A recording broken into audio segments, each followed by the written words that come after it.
ان سے نگاہ کا رخ دوسری طرف بھی جاتا ہے. آپ کو معلوم ہے کہ میں ایک تو جو عام مروجہ معنی ہوتے ہیں انہیں پیش کر دیا کرتا ہوں. میں اس پہ اصرار نہیں کیا کرتا کہ جو کچھ میں سمجھا ہوں آپ جو ضرور اس سے اتفاق کریں، لیکن جب میں بیان کروں گا تو بہرحال یہی بیان کروں گا کہ جو میری قرآنی بصیرت نے مجھے سمجھایا ہے. آپ اپنے طور پہ اس پہ غور کر لیجیے اور آپ جس چیز سے اتفاق کریں اپنے یہاں اسے قبول کیجیے. ذبح ابنا عربی زبان میں بھی اور قرآن کریم میں بھی ذبح کے معنی سچ مچ گلا کاٹنا نہیں ہوتا. ان کے یہاں قتلہ ذبح کے الفاظ ذلیل کرنے کے معنی میں بھی آتے ہیں، تمام کر دینے کے معنی بھی آتے ہیں. اس میں تو مار ڈالا صاحب نے، ہمارے یہاں محاورتاً استعمال ہوتی ہیں یہ چیزیں. ذبح کر کے رکھتی ہے اس کے ساتھ. انسانیت وہاں ذبح ہوتی ہے. اصل یہ ہے کہ ہم عربی زبان کا قرآن جب پڑھتے ہیں تو ہم یہ نہیں دیکھتے کہ اس زبان کے اندر ہی الفاظ کے معنی میں استعمال ہوتے تھے. وہ ہم ان کا ایک مفہوم لے لیتے ہیں جو ہمارے یہاں استعمال ہوتا ہے اور اسی مفہوم کی روح سے ہم ان آیات کا مفہوم متعین کر لیتے ہیں. ورنہ اگر عربی زبان سے ہی پوچھا جائے تو وہ بتائے بھی کہ یہ مفہوم اس سے زیادہ وسعت اپنے اندر رکھتا ہے. اب نئے قوم آپ استعمال کرتے ہیں آج بھی اس سے معنی ہوتا ہے کہ قوم کے اندر جوہر مردانگی رکھنے والے افراد. پانی دے دیجیے سے انہیں کو اب نئے قوم کہا جاتا ہے. حالانکہ مانے اس کے یہاں قوم کے بیٹے ہی ہوں گے. قوم کے ایسے افراد کہ جن میں جوہر مردانگی ہو،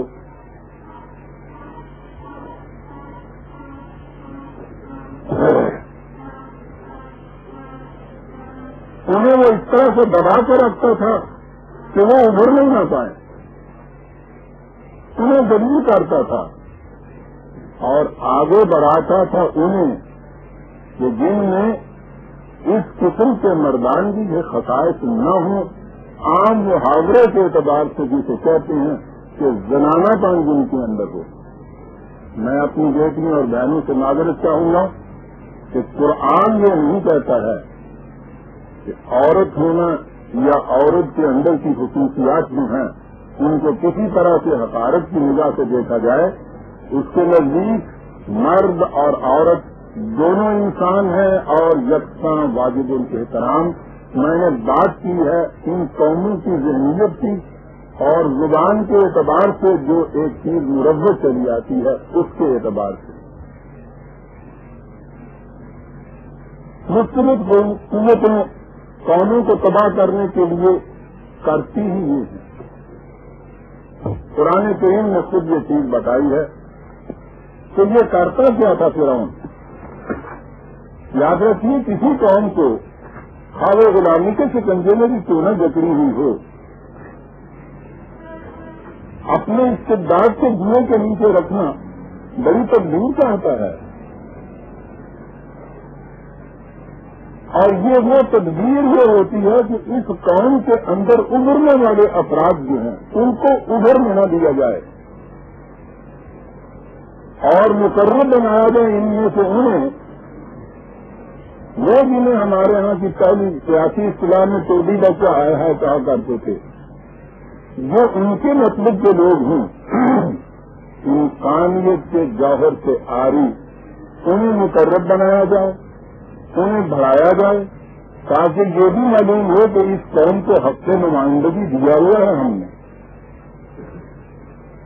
انگریز کے دور کی تاریخ ہمارے ہاں کی نئی نسل کے تو سامنے ہے نہیں.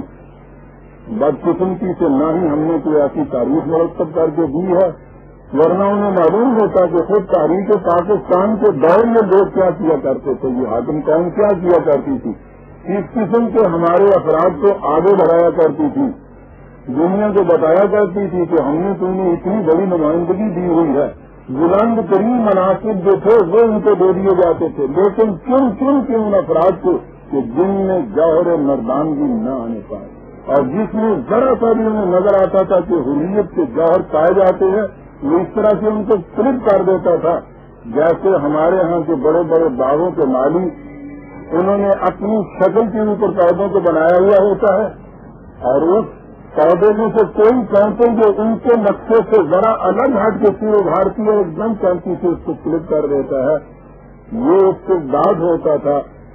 اور یہ کسی خاص دور کی بات نہیں ہے، قرآن نے جیسا کہا ہے ملکہ سبا کے زبان سے کہ جہاں بھی ملوکیت ہوتی ہے وہاں یہی کچھ ہوا کرتا ہے۔ قرآن کریم نے کہا یہ ہے، یہ آپ دیکھیے گا کہ یہی الفاظ جو ہیں ذبح ابناء، احیاء نساء، یہ آئے کہاں ہیں؟ اس سے آپ اندازہ لگائیں گے کہ قرآن کا انداز بات کو سمجھانے کا کیا ہے۔ میں نے عرض کیا تھا کہ اس کا انداز یہ ہے کہ پہلے تو زبان کے مشتقات کی روح سے، روح کی طرف سے جہاں سے وہ لفظ بنا ہے وہاں معانی دیکھیے، اور قرآن کے دوسرے مقامات میں اس کی تشریح دیکھیے۔ دیکھیے یہاں کیسے تشریح ہو رہی ہے، 28/4 28/4 ان فرعون علا فی الارض، فرعون نے بڑی سرکشی اختیار کر رکھی۔ یہ سرکشی کن سہاروں کو استوار تھی؟ تو کرتا یہ تھا کہ وَجَعَلَ أَهْلَهَا شِيَعًا، وہ ایک پارٹی کو، ایک گروہ کو جَعَلَ أَهْلَهَا شِيَعًا يَسْتَضْعِفُ طَائِفَةً مِّنْهُمْ، پارٹیاں بناتا رہتا تھا، ایک پارٹی کو کمزور کرتا تھا، دوسری پارٹی کو ابھارتا تھا۔ حکمت فرعونی ہے ہی یہ، قوم میں وحدت نہ رہنے دیجیے، ان کو پارٹیوں میں تقسیم کر دیجیے، اور پارٹیاں کس انداز سے بنائیے کہ ان میں سے ایک گروہ کو اوپر چڑھائیے، دوسرے کو ذلیل کیجیے، اور دیکھیے الفاظ یہ ذبح ابناءہم ویستحیی نساءہم،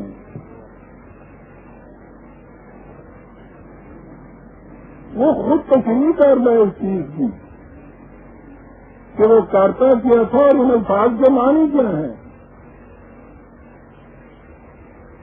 وہ پارٹیاں بناتا اس طرح سے تھا کہ جس سے یہ قوم، اس معقول قوم کے افراد میں جہاں اس کو کچھ آدمیت مردانگی کا کہیں شعور ظاہر نظر آئے اس کو ذبح کر کے رکھ دیا جائے، اور ان میں سے جو لوگ زنانہ خصلتوں کے مالک ہوں ان کو ابھارا جائے، اور اس طرح سے وہ اپنے ہاں یوں اس قوم کے اندر تفرقہ ڈال کے اس قسم کی حکمت فرعونی سے اپنی سرکشی کو استوار رکھتا تھا۔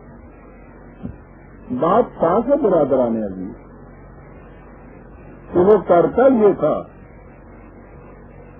ورنہ ویسے بھی سوچا جائے کہ اگر یہ چیز کچھ تھوڑے ہی عرصے کے لیے صحیح کسی قوم میں یہ روا رکھی جائے کہ ان کے ہاں کے جو لڑکے ہوں ان سب کو مروا دیا جائے، کچھ عرصے کے بعد وہ قوم ہی ختم ہو جاتی ہے، اور بنی اسرائیل کی قوم تو تاریخ کے کسی دور میں بھی ختم نہیں ہوئی، اور اس کے بعد اور چیزیں بھی ہمارے سامنے آتی ہیں۔